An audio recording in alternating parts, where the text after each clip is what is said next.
Ayo. Ahmad Arimgi. Omni Fazila. Kenli Bintang Kedoran. Hamda. Haura Nafisa. Ilyas. Muhammad Aski Hidayat. Muhammad Al-Ahzal. Muhammad Tohirin. Faruk Azilki. Hadir semua kamu? Sebelum kita belajar, mari kita tepuk semangat. Tepuk semangat.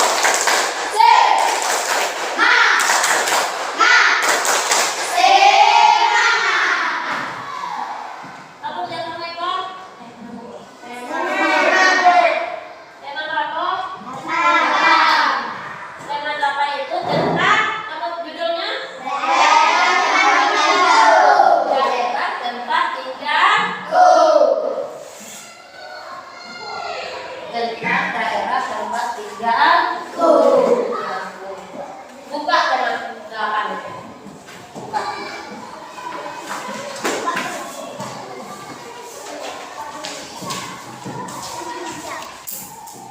Sekarang kita memasuki tema 8 dan subtema 1. Dibuka halaman yang apa tuh sebelum masuk halaman 2.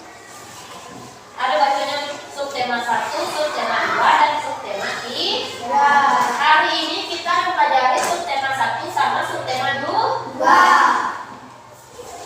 Buka halaman 2. Buka halaman 2. Halaman 1 dulu. Halaman 1 itu daerah tempat tinggalku. Dan terbagi menjadi subtema 1-nya itu adalah lingkungan tempat tinggalku. Ada yang bacanya di atas di subtema 1. Apa judulnya di subtema 1? Lingkungan tempat tinggalku. Lingkungan tempat tinggalku. Ya. Itu ada gambar-gambar tidak?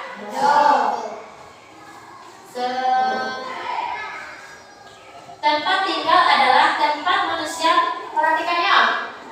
Tempat tinggal adalah tempat manusia menetap untuk berteduh dari keadaan alam serta tempat melaksanakan hak dan kewajiban. Dalam menjalani hidup, tempat tinggal manusia biasanya berwujud rumah. Ada kalau punya rumah? Maksud ibu ada kalau ada? Tempat tinggal merupakan kebutuhan utama bagi manusia. Setiap manusia tentu menginginkan lingkungan tempat tinggal dan nyaman untuk kehidupan. Nyaman itu seperti kebersihan harus dijaga. Kira? Amatilah gambar di atas. Perhatikan gambar di atas. Gambar tersebut menunjukkan bagian dari lingkungan tempat tinggal. Lingkungan yang ditunjukkan berupa beberapa rumah yang di sekitarnya masih banyak perpohonan. Iya, banyak perpohonan nak? Di lingkungan rumah kita masih ada tidak perpohonan?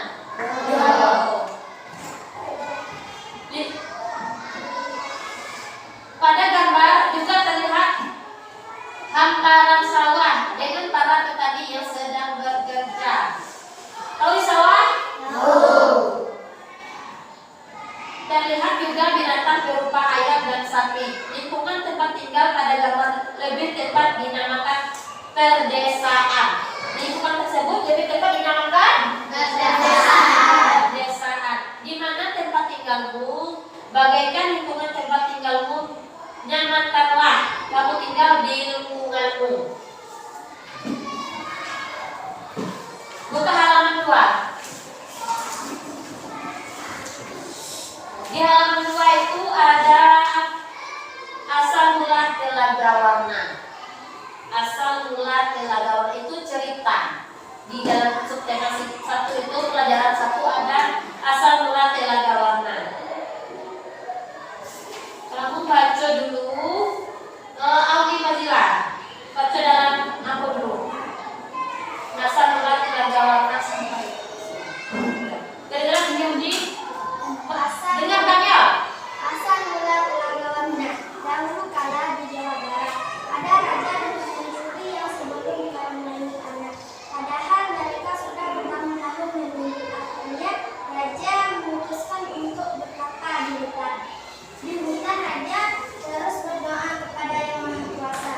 Raja meminta agar segera dikaruniai anak. Doa raja pun terkabul.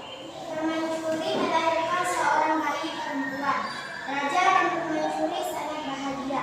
Seluruh rakyat juga bersukacita menyambut kelahiran putri raja. Raja dan permaisuri sangat menyayangi putrinya. Mereka juga memanjakannya. Segala keinginan putrinya dituruti. Tak terasa putri raja telah tumbuh menjadi gadis yang cantik. Hari itu dia berulang tahun ke-17. Raja mengadakan pesta besar-besaran. Semua rakyat diundang berpesta. Raja dan permaisuri telah menyiapkan hadiah istimewa berupa kalung. Kalung terbuat dari untayan permata berwarna-warni. Saat pesta berlangsung, raja menyerahkan kalung itu. Kalung ini hadiah dari kami. Lihat, indah sekali bukan? Kau pasti menyukainya, kata raja. Raja bersiap mengalungkan kalung itu ke leher putrinya. Sungguh di luar dugaan. Putri menolak mengenakan kalung itu.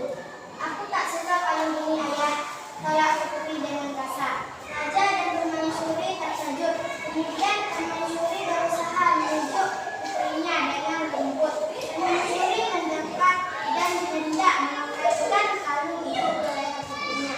Aku tidak mau. Aku tidak suka kalung itu. Kalung itu jelek, teriak putri sambil menepis tangan permaisuri. Tanpa sengaja kalung itu terjatuh. Permata-permatanya tercerai di lantai.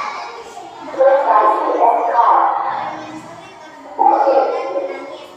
Tangisan permaisuri menyakit hati. Mereka sedih melihat tingkah laku putri yang mereka sayangi. Sampai mata yang terlihat dalam lantai berubah menjadi aliran air. Aliran air menghanyutkan permata-permata yang berseraikan air. Mengalir ke atap istana yang bentuk banyak. Anehnya, seperti warna-warna putri. Ini danau itu terkenal dengan nama Telaga Warna. Itu adalah cerita asal mula Telaga Warna. Siapa tokoh-tokoh yang terdapat dalam cerita tersebut? Siapa tokoh yang terdapat dalam cerita tersebut? Raja dan putri dan anaknya. Siapa nama anaknya? Permaisuri itu anaknya putri dan raja.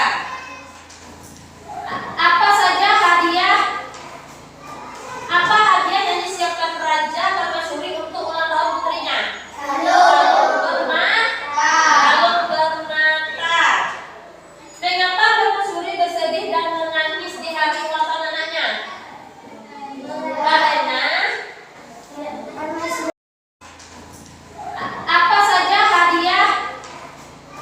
apa hadiah yang disiapkan raja permaisuri untuk ulang tahun putrinya? Kalung permata. Mengapa permaisuri bersedih dan menangis di hari ulang tahun anaknya?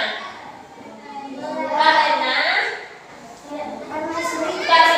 tidak menyukai kalung yang dihadiahkan untuk dari ayahnya dan ibunya.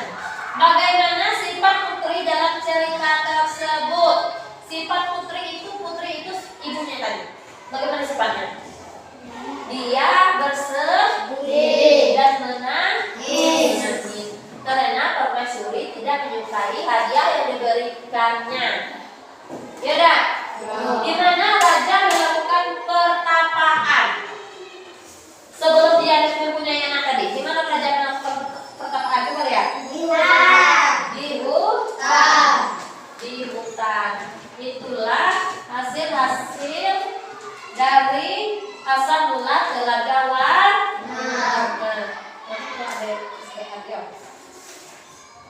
sebuah putra. Buka halaman selanjutnya. Halaman 12. Di halaman 12 itu ada lagu-lagu. Kamu tulis lagu-lagu itu dulu. Sesudah tulis nanti kamu hafalkan di rumah. Besok kita nyanyikan satu-satu maju ke depan. Silakan ditulis dulu. Tulis dulu. Buka buku, silakan tulis dulu.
Sudah?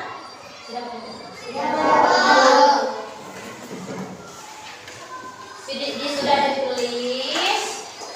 Besok kamu maju ke depan, nyanyikan lagu satu-satu persatu di depan, oke? Paham? Kita lanjut.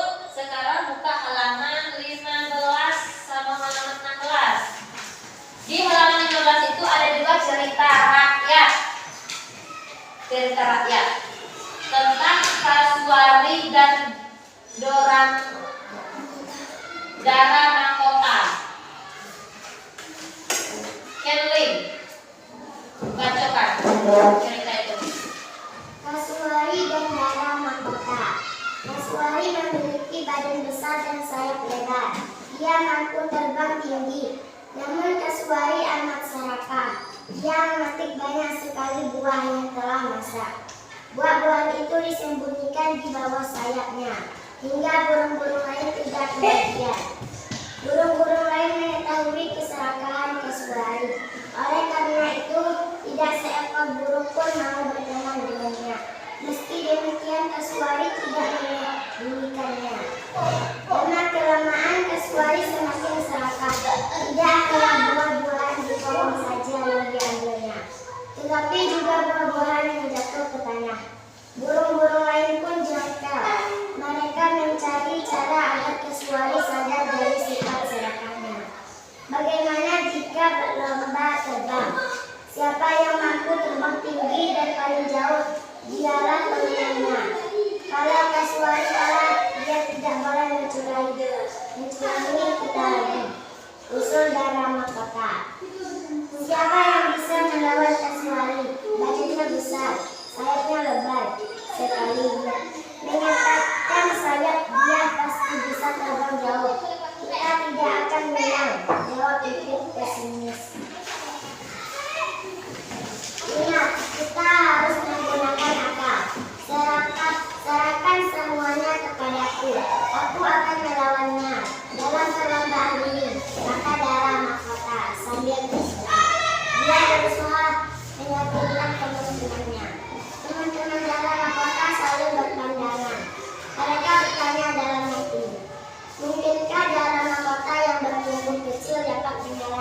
kasuari yang besar. Dara Mahkota menyampaikan tantangan kepada kasuari. Kasuari menyetujui tantangan Dara Mahkota. Saat pertandingan tiba, semua burung hadir untuk menyaksikan. Dengan sombongannya kasuari menertawakan Dara Mahkota. Sudahlah, kamu menyerah saja daripada mendapat malu, ejek kasuari. Dara Mahkota bergeming, siapa yang tertawa belakangan, dia yang menang, sahut Dara Mahkota. Kasuari dan Dara Mahkota pun bertanding. Mereka meleset dengan kencang.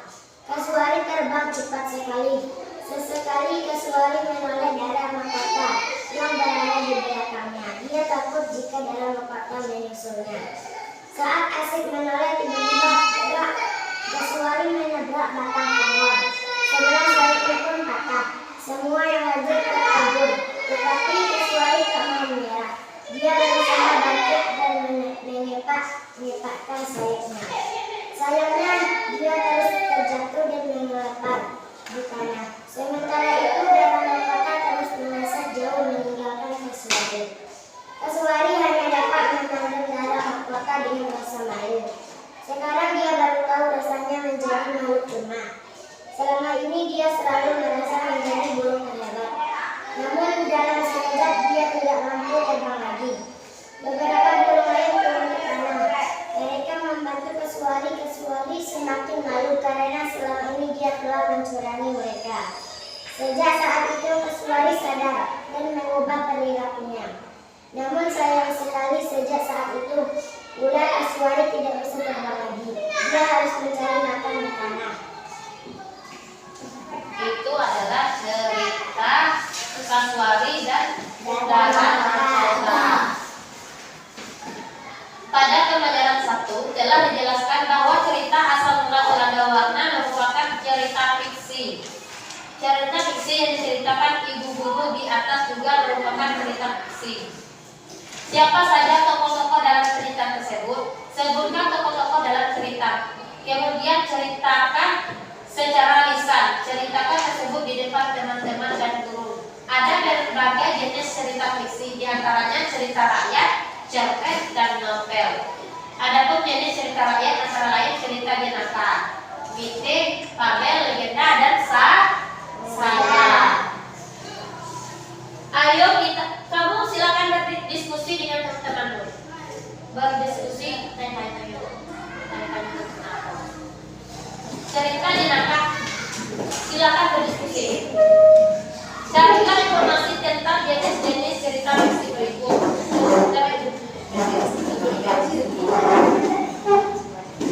Carilah informasi tentang jenis-jenis cerita fiksi berikut. Cerita jenaka adalah apa baik? Contohnya adalah apa baik? Fabel adalah apa baik? Tuliskan di buku kalian. Balik di balik kamu.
Sudah ditulis.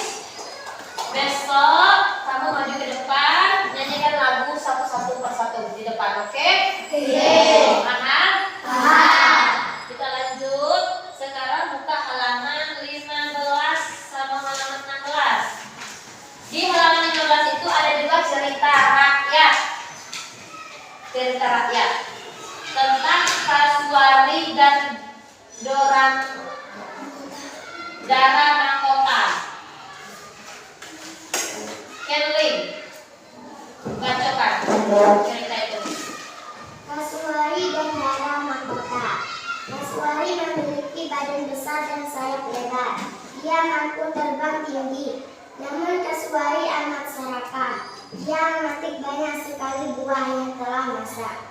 Buah-buahan itu disembunyikan di bawah sayapnya, hingga burung-burung lain tidak kebagian. Burung-burung lain mengetahui keserakahan Kasuari. Oleh karena itu, tidak seekor burung pun mau berteman dengannya.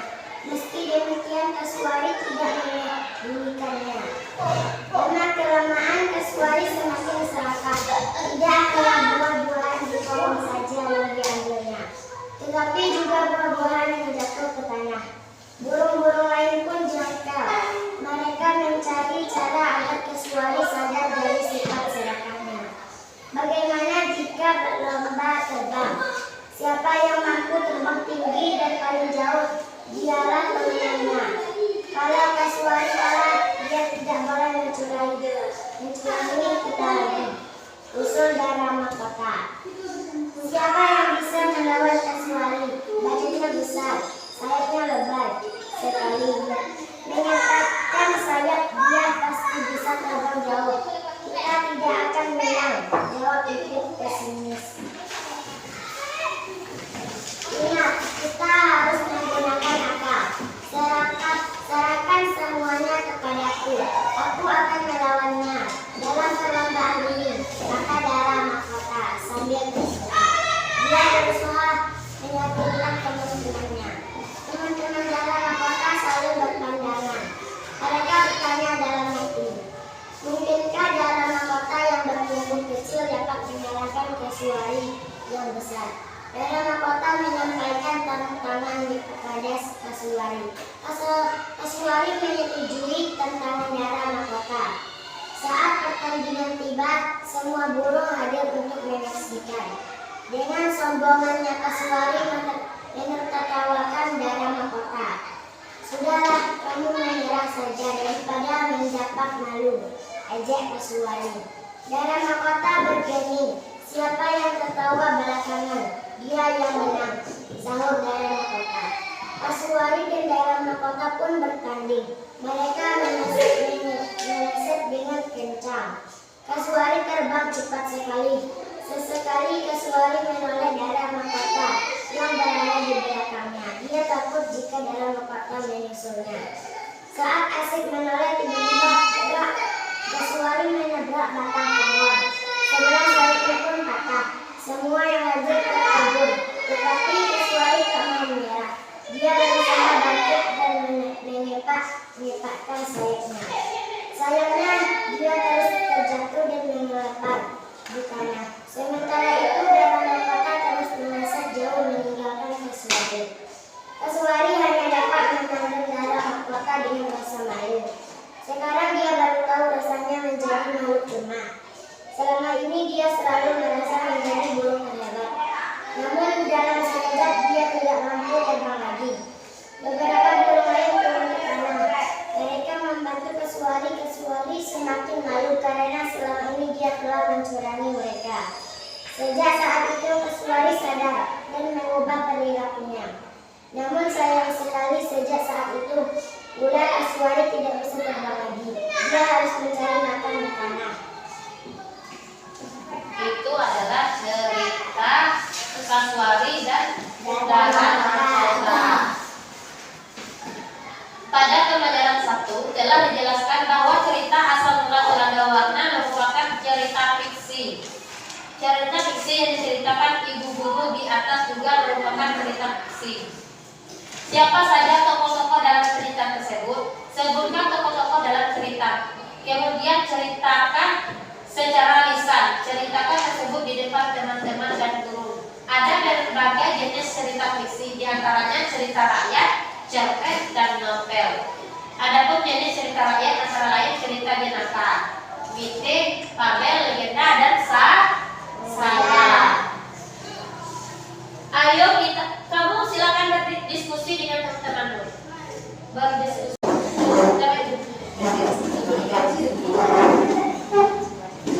Carilah informasi tentang jenis-jenis cerita fiksi itu. Cerita jenaka adalah apa baik? Contohnya adalah apa baik? Fabel adalah apa baik? Tuliskan di buku kalian. Balik di balik aku. Satu kelompok itu satu yang tulis.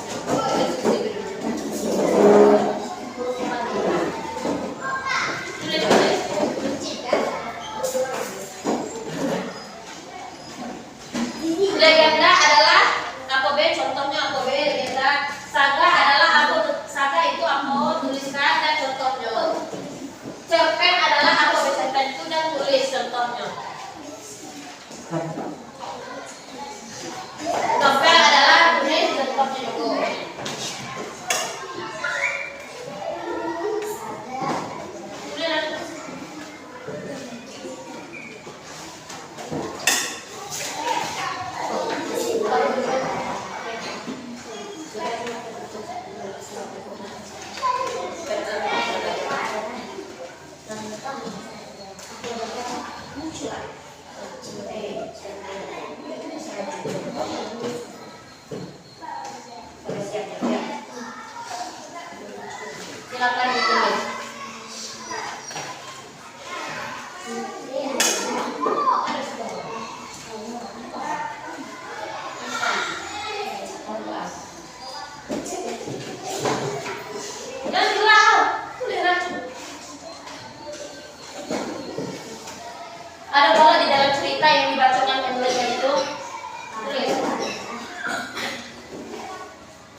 Rodo. Iya dah? Setelah itu buka halaman 11. Ada juga cerita Roro Jonggrang. Roro Jonggrang. Buka halaman 62.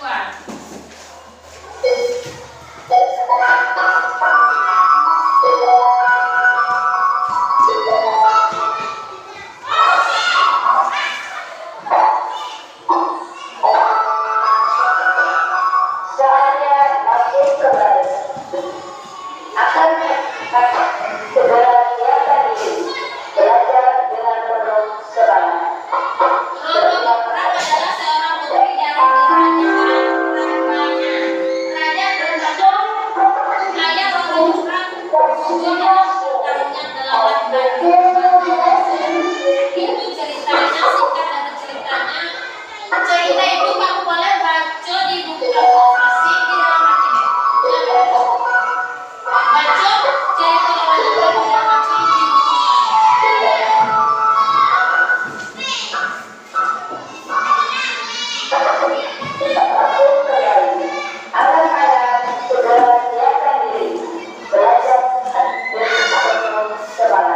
Terima kasih.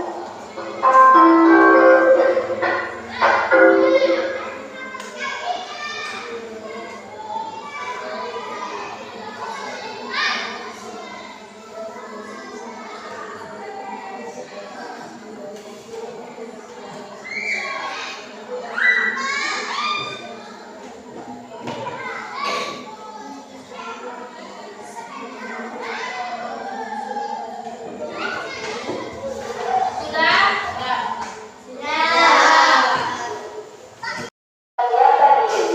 Belajar dengan penuh semangat. Roro Jonggrang adalah seorang putri dari kerajaan Rangbanya. Raja berbondong ayah Roro Jonggrang muncul dalam pertarungan melawan Batu. Itu ceritanya, singkat dari ceritanya. Cerita itu kamu boleh baca di buku informasi di dalam hati. Baca cerita Roro Jonggrang di dalam hati di buku.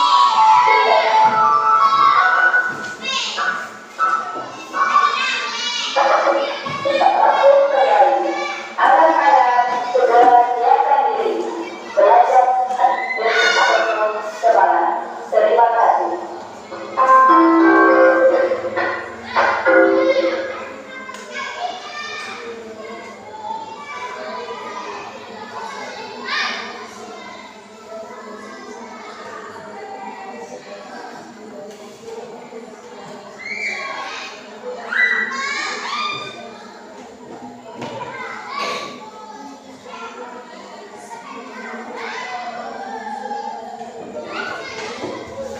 Sudah? Sebutkan tokoh utama pada bacaan berjudul Roro Jonggrang. Siapa yang tahu tokoh utamanya?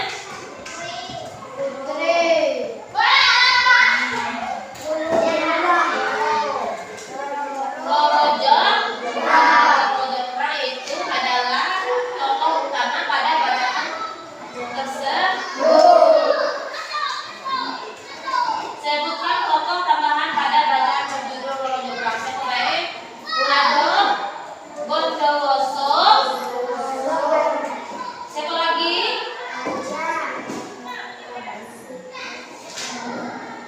Raja Prambanan. Itu ayah Roro Jonggrang. Raja Prambanan. Siapa lagi? Tokoh-tokoh tambahannya siapa lagi? Permaisuri.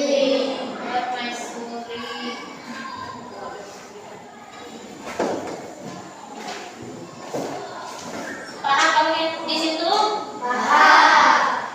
Baiklah. Itu bukunya. Besok kalian nyanyi lagu itu ke depan satu-satu. Yo, dihafalkan di rumah, kamu nyanyi satu di depan besok ya. Lagu depan satu persatu. Hari ini cukup sebatas ini pelajaran kita dulu. Besok kita lanjutkan.